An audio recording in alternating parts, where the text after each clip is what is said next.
Hey guys, welcome to the video. My name is Yash Mehta, and in this video we are going to learn about higher order functions and some popular higher order methods of JavaScript. तो आज के हम इस video में जानने वाले हैं कि हायर ऑर्डर फंक्शंस क्या होते हैं, फॉर ईच मेथड क्या होती है, सॉर्ट मेथड क्या होती है, फिल्टर मेथड क्या होती है, मैप मेथड क्या होती है और रिड्यूस मेथड क्या होती है। इन सब मेथड्स के बारे में हम वन बाय वन जानेंगे। इन सब मेथड्स को हम एक साथ कैसे यूज़ कर सकते हैं वो भी हम इस वीडियो में जानेंगे। इन सब मेथड्स के बीच में डिफरेंस क्या होता है वो भी हम जानेंगे और इनका हम कोड करके भी देखेंगे। मैं आपको कोड करके एग्जांपल के साथ इन सब मेथड्स के बारे में बताऊंगा। तो सबसे पहले हम जानेंगे कि हायर ऑर्डर फंक्शंस क्या होते हैं। हायर ऑर्डर फंक्शंस अगर हम एक लेमैन लैंग्वेज में बोलना चाहें तो हायर ऑर्डर फंक्शंस वो फंक्शंस होते हैं जो अपने आर्ग्यूमेंट में किसी फंक्शन को लेते हैं या फिर अपने अंदर से किसी दूसरे फंक्शन को रिटर्न कर रहे होते हैं। उन्हें हम हायर ऑर्डर फंक्शंस कहते हैं जावास्क्रिप्ट में। तो लेट्स सी एन एग्जांपल। तो जैसा आप देख सकते हैं यहाँ पे मैंने एक फंक्शन बनाया हुआ है जिसको हम कॉलबैक फन बोल रहे हैं और इसके अंदर हमने एक वैल्यू पास की हुई है, उसे हमने कंसोल डॉट लॉग किया हुआ है।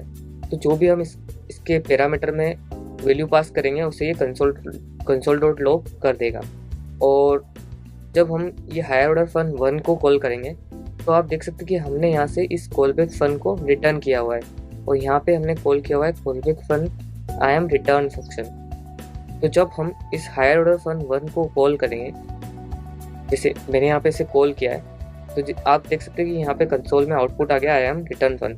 तो ये हो गया हायर ऑर्डर फंक्शन जो अपने अंडर से किसी दूसरे फंक्शन को रिटर्न कर रहा है।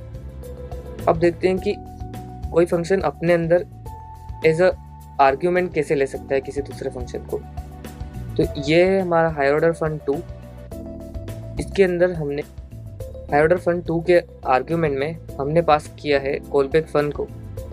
आप जैसे देख सकते हैं यहाँ से मैंने पैरामीटर पास किया है और इसने यहाँ पे एज अ आर्ग्यूमेंट इसे ले लिया है और इसे ही हमने यहाँ पे रिटर्न भी करवा दिया है। चाहे तो हम इसे रिटर्न ना भी करवाएं, लेकिन क्योंकि हमें प्रिंट करना है इसलिए हमने इसे रिटर्न करवा दिया है। तो जैसा आप देख सकते हैं ये हमारे कंसोल में इसने प्रिंट कर दिया आई एम आर्ग्यूमेंट फंक्शन। और भी इसका एग्जांपल अगर हम देखना चाहें तो हम ऐसे देख सकते हैं कि जैसे हमारे जावास्क्रिप्ट में पहले से एक मेथड होती है मैथ डॉट मैक्स या फिर math dot square root etcetera. तो जैसे ये ऐड नाम का फंक्शन है, इसके अंदर हमने 2 वैल्यू पास की है, वेल 1 और वेल 2। तो जब हम इस ऐड फंक्शन को कॉल करेंगे, कॉल करके कंसोल डॉट लॉग करेंगे तो ये हमें आउटपुट देगा 5। तो ये भी एक हायर ऑर्डर फंक्शन हो गया है क्योंकि इसने मैथ डॉट मैक्स वाले जो मेथड है उसे रिटर्न किया है, इसलिए हम इसे भी हायर ऑर्डर फंक्शन ही बोलेंगे। तो ये था हायर ऑर्डर फंक्शन। तो आइए अब हम जानते हैं for each method in JavaScript. For each method JavaScript में आप एक नॉर्मल फॉर लूप का शॉर्ट फॉर्म समझ सकते हैं। तो जैसे मैंने यहाँ पे एक एरे बना रखा है जिसमें मैंने एजेस पास कर रखी है, जैसे 33, 12, 20, 16, 5 एक्सेट्रा। अब अगर हम इसी चीज़ को एक नॉर्मल फॉर लूप के थ्रू अगर लूप थ्रू करेंगे तो उसे हम कैसे करेंगे मैं आपको दिखा देता हूँ। हम लिखेंगे for let i equals to 0, i less than ages dot length and i plus plus.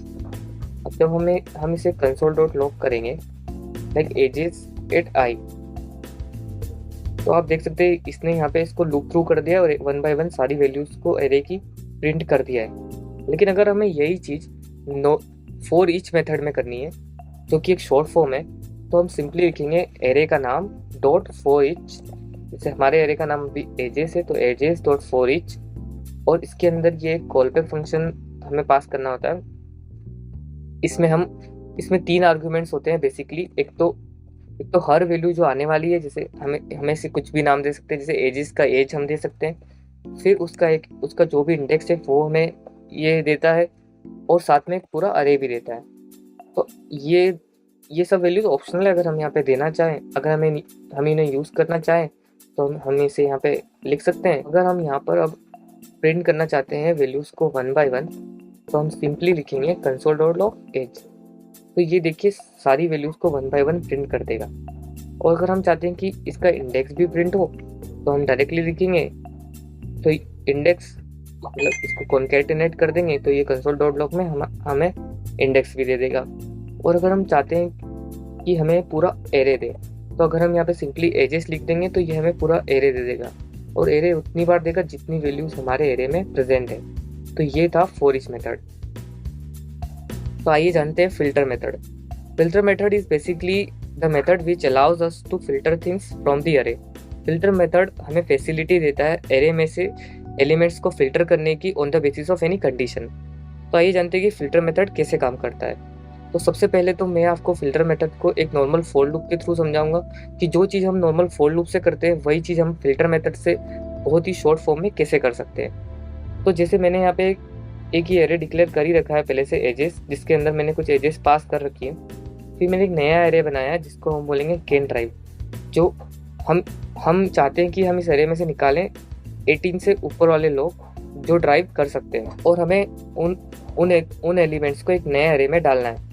तो हम कैसे करेंगे, हम नॉर्मल लिखेंगे for let i equals to 0, i less than ages dot length और आई प्लस प्लस, और हम सिंपली चेक करेंगे कि if ages at i is greater than equals to 18, तो हम क्या करेंगे कि कैन ड्राइव वाले एरे में पुश कर देंगे हमारे एजेस एट आई को। और फिर जब हम कंसोल डॉट लॉग करते हैं कैन ड्राइव वाले एरे को, तो आप देखेंगे कि इसने हमें एरे दे दिया है जो 18 से ऊपर वाले लोग हैं उनका, इसने हमें एक नया एरे बना के दे दिया है। तो ये हमने किया एक नॉर्मल फॉर लूप से। तो अब देखते हैं कि हम इसी चीज़ को हम फिल्टर मेथड से एक शॉर्ट फॉर्म में कैसे लिख सकते हैं, जिससे हमारा कोड बहुत अच्छा भी दिखेगा और हमें ज़्यादा कोड लिखना भी नहीं पड़ेगा, हमारे कोड की लाइन भी कम बढ़ेगी। तो हम उसे कैसे लिख सकते हैं, हम डायरेक्टली यहाँ पे लिखेंगे कॉन्स्ट कैन ड्राइव नाम का एक नया वेरिएबल बनाएंगे और उसमें हम लिखेंगे एजेस डॉट फिल्टर के अंदर हम एक कॉल बैक फंक्शन पास कर देंगे जो हमें करना ही होता है, और इसके अंदर भी वही 3 पैरामीटर्स, इंडेक्स, एक सिंगल एलिमेंट और एक एरे भी हमें दे देता है। तो फिर अगर हम चाहते हैं कि हमें वो लोग फिल्टर करने हैं इस एरे से, एजेस वाले एरे से, जो लोग ड्राइव कर सकते हैं, मतलब जो लोग 18 से ऊपर के हैं, तो हम सिंपली लिखेंगे कि if age is greater than equals to 18, तो हम रिटर्न कर देंगे ट्रू। ये ट्रू और फॉल्स में काम करता है। हमने जैसे ही यहाँ पे रिटर्न ट्रू किया तो इसने हमें एक नया एरे रिटर्न कर दिया कैन ड्राइव नाम का, जिसके अंदर सारे लोग 18 से ऊपर के हैं। तो ये है फिल्टर मेथड। और अगर इसे हम और भी शॉर्ट फॉर्म में लिखना चाहते हैं, हम इसे शॉर्ट फॉर्म में लिख सकते हैं हमारे एरो फंक्शन के थ्रू। तो हम लिखेंगे एजेस डॉट फिल्टर सेम, और जो हमने वहाँ पे फंक्शन लिखा था उसे ना लिखकर हम डायरेक्टली, हम इतना भी नहीं करते, हम डायरेक्ट, क्योंकि हमें इसमें एक ही पैरामीटर देना है तो हम वो ब्रैकेट्स भी लगाना जरूरी नहीं है। हम डायरेक्टली यहाँ पे लिख सकते हैं कि age is greater than equals to 21, तो ये हमें वापस वही एरे दे देगा। तो देखिए हमने इसी चीज़ को एक लाइन के अंदर लिख दिया। तो ये हो गया हमारा फिल्टर मेथड। मैप मेथड का हम तब यूज़ करते हैं जब हमें किसी एरे में से on the basis of any properties एक नया एरे चाहिए। लाइक यहाँ पे एक नया एरे बनाया है, एरे ऑफ ऑब्जेक्ट्स, जिसके अंदर मैंने कंपनीज के नेम, उनकी कैटेगरी, उनका स्टार्ट ईयर और एंड ईयर पास किया है। इसमें ये सब ऑब्जेक्ट्स है जिसके अंदर नेम, कैटेगरी, स्टार्ट ईयर और एंड ईयर है। अब हम चाहते हैं कि हमें एक नया, इस एरे से एक नया एरे चाहिए जिसमें सिर्फ हमारे पास कंपनीज के नेम्स हो। तो हम क्या करेंगे, उस वहाँ पर हम मैप मेथड का यूज़ करेंगे। तो हम सिंपली लिखेंगे कॉन्स्ट कंपनी नेम और इक्वल्स टू लिखेंगे हम हमारे एरे का नाम कंपनीज डॉट मैप, और यहाँ पे हम पास करेंगे फंक्शन, और इसके अंदर हम सिंगल एलिमेंट लिख देंगे, कुछ भी हम लिख सकते हैं यहाँ पे, कंपनी या फिर एक्सेट्रा, कुछ भी, यहाँ पे एरो नहीं होगा, सॉरी। और फिर हम यहाँ पे इसे रिटर्न कर देंगे वो प्रॉपर्टी जिस प्रॉपर्टी के बेसिस पे हमें एक नया एरे बनाना है। तो हमें on the basis of name property एक नया एरे बनाना, तो हमने रिटर्न कर दिया कंपनी डॉट नेम, और अब हमें इसे कंसोल डॉट लॉग कर लेते हैं ताकि हम देख पाएँ कि इस कंपनी वाले नेम में जो हमें चाहिए था वो आया या नहीं। तो जैसे आप देख सकते हैं कि इसके अंदर एक नया एरे मिल गया हमें जिसके अंदर सिर्फ कंपनीज के नेम से। इसे हम और भी शॉर्ट फॉर्म में भी लिख सकते हैं, वही हमारा एरो फंक्शन। तो उसके लिए हम क्या करेंगे, सिंपली लिखेंगे const company name equals to companies dot map, और इसके अंदर हम पास कर देंगे एक सिंपली कंपनी, मतलब हम कुछ भी पास कर सकते हैं यहाँ पे, आपको पता ही है, लेकिन हम यहाँ पे एक सिंगल एलिमेंट पास करते हैं। अगर कंपनी से तो हम यहाँ पे कंपनी पास कर देंगे, और हम यहाँ पे डायरेक्टली रिटर्न कर देंगे कंपनी डॉट नेम। यहाँ पे हमें रिटर्न लिखने की ज़रूरत भी नहीं है क्योंकि हमारा जो एरो है वो एज ए रिटर्न काम करता है। तो आप देख सकते हैं कि इसने भी एक हमें नया एरे दे दिया जिसमें सिर्फ कंपनीज के नेम है। तो ये था मैप मेथड, इसका यूज़ हम तब करते हैं जब हमें किसी एरे को मैप करना है on the basis of any property, या फिर हमें किसी एरे से एक नया एरे चाहिए on the basis of any property. तो यह जानते हैं सॉर्ट मेथड क्या होती है। तो सॉर्ट मेथड बेसिकली हमें हमारे पुराने एरे को सॉर्ट करके एक नया एरे रिटर्न करती है। तो अगर हम चाहते हैं, तो लेट्स सी एन एग्जांपल। अगर हम चाहते हैं कि हम इस एजेस वाले एरे को सॉर्ट करें, तो हम इसे सॉर्ट मेथड से कैसे करेंगे। तो हम क्या करेंगे कि यहाँ पे एक नया वेरिएबल बनाएंगे एजेस सॉर्ट, और उसको लिखेंगे एजेस डॉट सॉर्ट, और उसके अंदर हम लिख देंगे एक कॉल बैक फंक्शन जो कि वो ऑब्वियसली रिटर्न करेगा ही सही। और इसके अंदर हमें 2 वैल्यू पास करनी होती है, a, b, जो 2 वैल्यू को ये कंपेयर करेगा, और ये हमेशा on the basis of the condition ये 1 और -1 रिटर्न करता है। तो अगर हम यहाँ पे लिखेंगे if a is greater then b, मतलब ये अगर हम a is greater then b लिखेंगे तो ये हम यहाँ पे रिटर्न करेंगे 1, और एल्स में ये रिटर्न कर देगा -1। मतलब ये हमारे एरे को असेंडिंग ऑर्डर में सॉर्ट करेगा। तो अब यहाँ पे अगर हम इसको प्रिंट करते हैं एजेस सॉर्ट, तो देखिए इसने हमारे एरे को सॉर्ट कर दिया है असेंडिंग ऑर्डर में। अगर हम चाहते हैं कि यही एरे हम डिसेंडिंग ऑर्डर में सॉर्ट करें, तो हम a is less than b कर देंगे।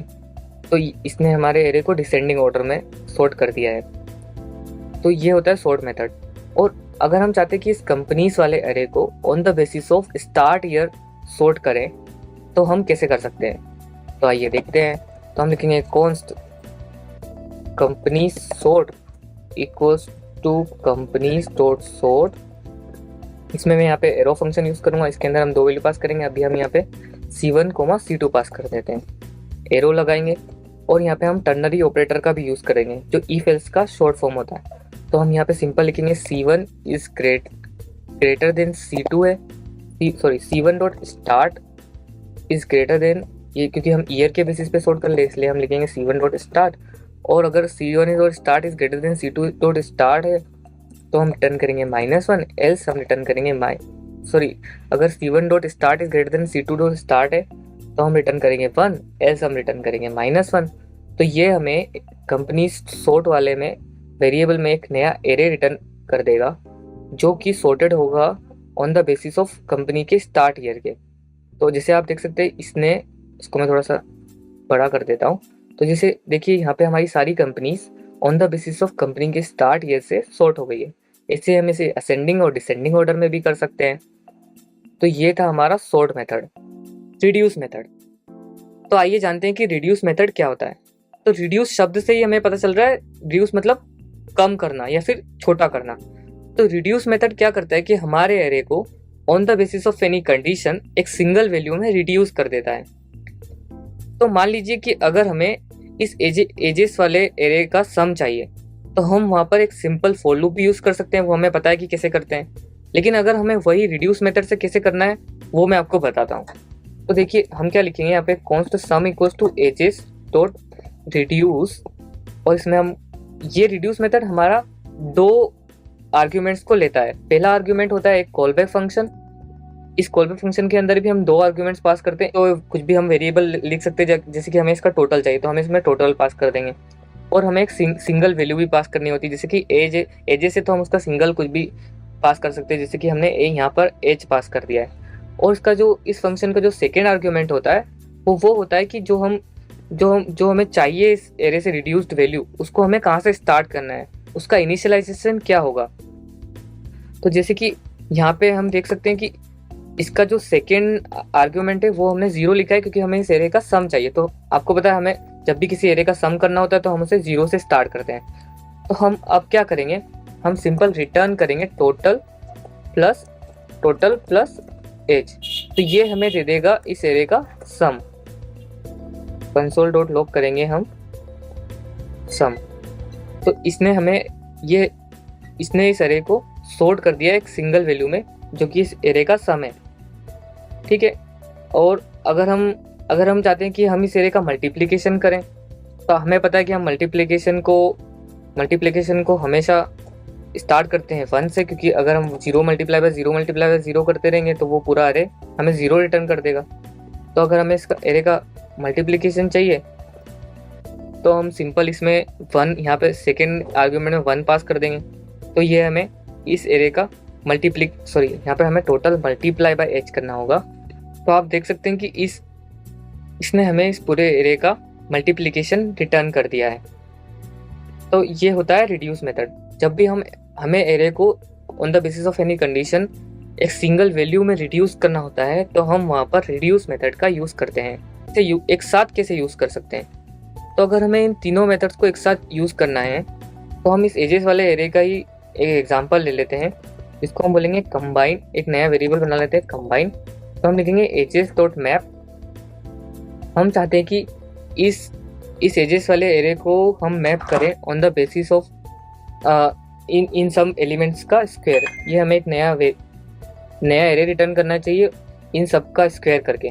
तो हम क्या करेंगे, यहाँ पर हमें एक सिंगल वैल्यू पास करनी है जैसे कि एज, और हम यहाँ पे रिटर्न कर देंगे एज मल्टीप्लाई बाय 2। इसको हम कंबाइन को यहाँ पे प्रिंट भी कर लेते हैं, कंसोल डॉट लॉग कंबाइन। तो जैसे हमने इसको कंबाइन कर लिया, तो ये हमें यहाँ पे इसने हमें एक नया एरे दे दिया जिसमें इन सब एलिमेंट्स का स्क्वायर होगा, मतलब ये सब 2 से मल्टीप्लाई हो जाएंगे। अब हम चाहते हैं कि हमें इसे फिल्टर भी करना है on the basis of condition कि इसके जो भी स्क्वायर्स हैं वो ग्रेटर देन इक्वल्स टू 40 हो, तो ही इस कंबाइन वाले एरे में आए। तो हम क्या करेंगे, इसमें डायरेक्ट यहाँ पे फिल्टर लिख सकते हैं, और फिर हम यहाँ पे वही हमारा एक एरो फंक्शन, और हम लिख सकते हैं कि ages is greater than equals to 40। अगर हमारे जो एज है वो ग्रेटर देन इक्वल्स टू 40 होगा तो ही उस एरे में आएगा। तो देखिए इसमें जो भी एलिमेंट्स है वो सब 40 से बड़े हैं, तो इसने इसमें फिल्टर कर दिया है कंबाइन वाले एरे में। और अगर हम इसके साथ इनको सॉर्ट भी करना चाहते हैं, तो हम डायरेक्टली क्या करेंगे, 2 वैल्यू पास करेंगे, a, b डॉट सॉर्ट करके। और अगर a is greater then b है, sorry a is greater then b है, तो आपको पता है हम क्या करते हैं, हम रिटर्न करते हैं 1, एल्स हम रिटर्न करते हैं -1। तो जैसे आप देख सकते हैं कि इसने इस एरे को सॉर्ट भी कर दिया है।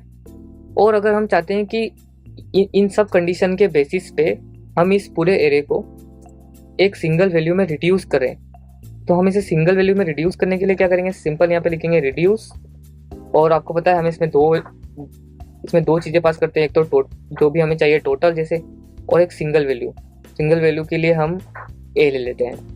और जो इसका सेकेंड आर्ग्यूमेंट होता है वो होता है इसका सेकेंड आर्ग्यूमेंट हम यहाँ पे 0 पास कर देंगे, तो ये हमें दे देगा, हम यहाँ पे कर सकते हैं फिर रिटर्न करें टोटल प्लस ए। तो ये कंबाइन वाले वेरिएबल में हमें ये इन सब कंडीशन के बेसिक्स पे इस एरे का पूरा सम दे देगा। तो इस वीडियो में हमने जाना कि फिल्टर मेथड क्या होता है, सॉर्ट मेथड क्या होता है, मैप मेथड क्या होता है, फॉर ईच मेथड क्या होता है, रिड्यूस मेथड क्या होता है। हमने ये भी जाना कि हम इन सब मेथड्स को एक साथ कैसे यूज़ कर सकते हैं, और हमने ये भी देखा कि जावास्क्रिप्ट में हायर ऑर्डर फंक्शंस क्या होते हैं। तो अगर आपको ये वीडियो पसंद आया है तो प्लीज़ इस वीडियो को लाइक करें, शेयर करें और सब्सक्राइब करें, और बेल आइकन को दबा दें ताकि आने वाली वीडियोस की अपडेट आपको मिलती रहे।